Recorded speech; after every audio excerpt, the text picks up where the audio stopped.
What is up, boyos? It is Water Buffalo Man here, and we're back for more 10th anniversary prep with another how to build guide for a free-to-play unit that fits on the amazing Saiyan Saga team. So this time we're jumping into the Master and Disciple aiming for greater heights, Piccolo and Gohan Kid.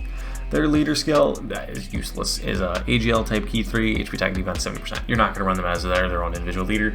You're going to be running them on that Goku Saiyan Saga team. So just ignore that part. The super attack, Blazing Mageki-san, raises attack and defense. I hope I pronounced that right. Raises attack and defense, causes supreme damage to enemy, and seals super attack. And that is an infinite stacking, so it's a 20% attack and defense buff infinitely. So that's really, really good.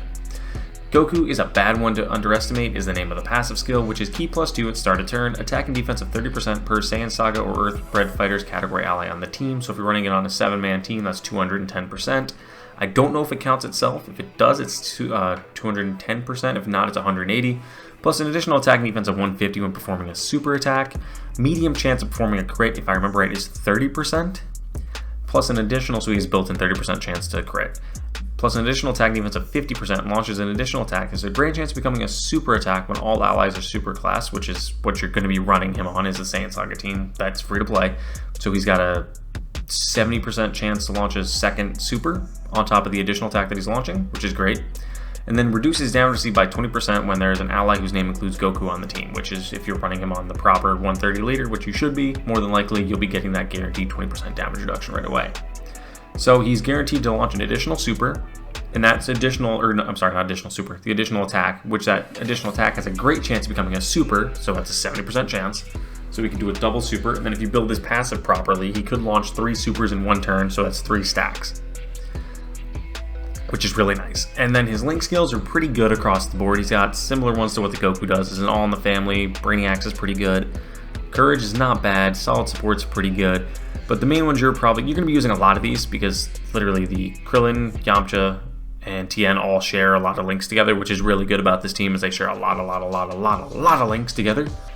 But you're probably going to be running him beside the Goku, more than likely, this pairing beside the Goku, and they share Z Fighters, All in the Family, and Shattering the Limit, which will give him 25% to attack and defense as a support link, which is going to be really great for them. And their way to build them hidden potential is really straightforward and really, really easy. It's going to be the same as the Goku 11 and 15 because they're an AGL type unit, so they get the built-in additionals. They're going to be 11 and 15. There's no reason to go otherwise. He's got a 30% chance to crit right off the rip, and with him being them, not him, it's a pair unit, them being a stacker, you generally want to have them have higher chances of stacking. So the more supers you do, the better. And then the higher chance the dodge is going to be really good for early on in the game with them having a lesser chance of getting hit early on.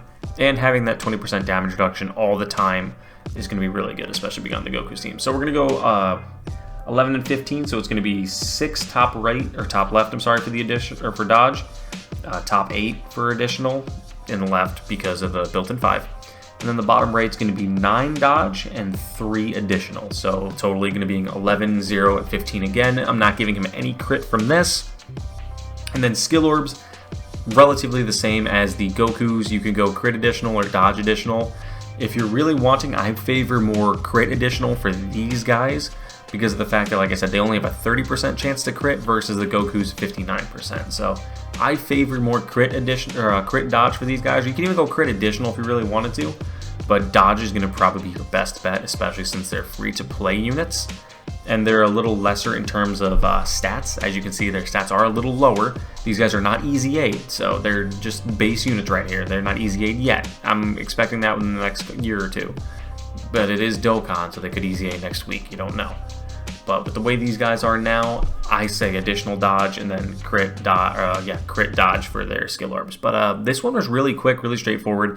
They're all going to be relatively easy because they're just such smaller passive skills, and the units are built relatively straightforward. They have their own roles on the team. But thank you guys for watching, and I'll see you guys back here for more Dragon Ball Z Dokkan Battle and 10th Anniversary Prep. See you guys then.